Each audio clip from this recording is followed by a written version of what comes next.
Hi guys! Good morning! Tara, at gala naman tayo sa Trinoma. Syempre, samahan nyo kami at hindi mawawala ang food trip. So ayan, bumili kami ng cards sa MRT station. Bale, sabihin mo lang sa cashier kung saan station ka bababa. Kesa naman sumakay ng bus, alam nyo naman, laging traffic sa EDSA. Lalo na pag 7 AM or 5 PM. Dito na kami sa Trinoma. Itong card na to, surrendered mo upon exit. Para sa mga first time sumakay sa MRT. Aminin. Char! Nung first time mo gumamit ng card sa MRT, hindi mo pa alam kung paano gamitin. So ayan, nandito na kami sa loob ng Trinoma.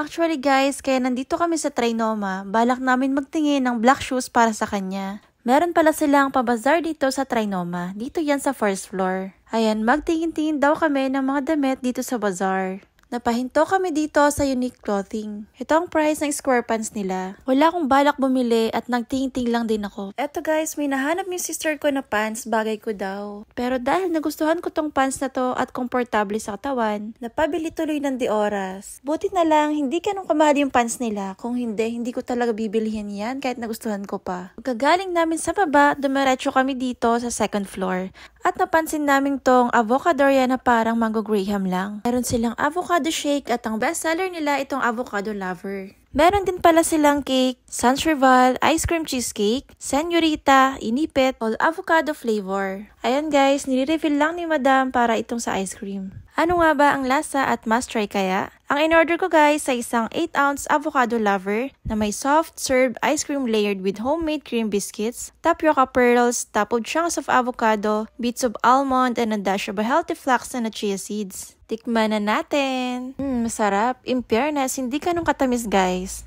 Tikman uli natin. Nag-match talaga yung mga toppings na nilagay. Napakasarap. Sa sobrang sarap, kinilig ang ate nyo.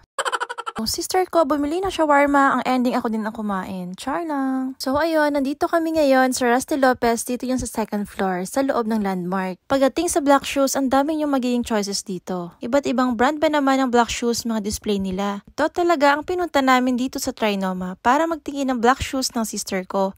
Ang hirap kasi niya hanapan ng size. Buti na lang marami silang brand ng sapatos dito. Kaya maraming pwedeng pagpilian. At napadaan kami sa salamin kaya selfie muna. Buti na daanan namin tong Hush Puppies. Dito kami nakakita ng available na size na shoes para sa kanya. Hay nako, dito lang pala kami makakabili ng sapatos na papwede sa kanya. Buti na lang talaga iba't ibang klase ng brand ng sapatos meron sila dito.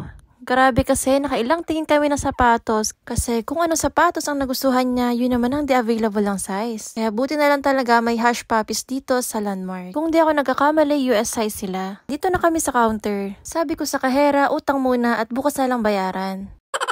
Pauwi na kami, char. Daan muna kami ng DQ. Dito po yan sa second floor. Actually guys, hindi po sana ako bibili kanina ng avocadoria dahil ang hinahanap ko is DQ. Kaso nga lang, hindi pa agad namin nakita yung DQ. Akala namin wala silang branch dito sa Trinoma. Kaya nagtingin kami sa food court, ang nakita namin is avocadoria. Pero goods din, at least na-experience namin yung avocadoria. Masarap pala, tsaka healthy pa.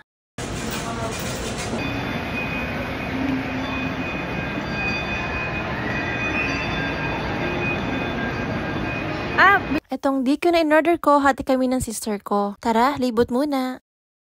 At nadaanan namin tong Santino's Pizza na 38 pesos lang per slice. Tara, try natin. Tong chicken Hawaiian at barbecue beef and mushrooms. Tagisa kami ng sister ko magkaibang flavor. Eto guys, yung Hawaiian chicken nilagyan ko ng hot sauce. Fairness, worth it and then yung 38 pesos. Samahan mo pa ng hot sauce, diba? Dito yan guys sa first floor. I-try naman natin tong barbecue beef and mushrooms. Siyempre, lagyan ulit natin ng hot sauce. Meron din silang ketchup guys kung ayaw nyo ng maanghang. Pagkatapos naming mag-food trip ng pizza, nadaanan namin tong Chit Chat. Agaw attention kasi nakasale po sila na 100 pesos sa mga damit. Ang ganda ng tela. Ayan, nakabili na kami 3 pieces po na damit.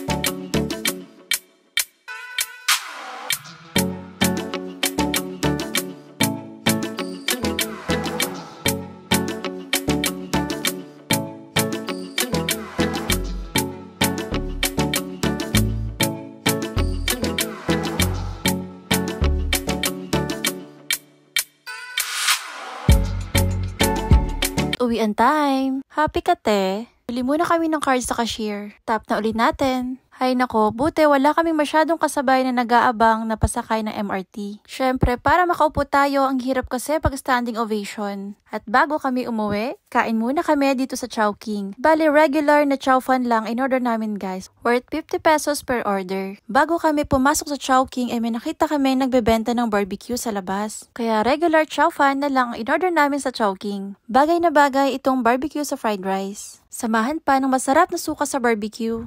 O siya, see you on my next vlog. Bye-bye!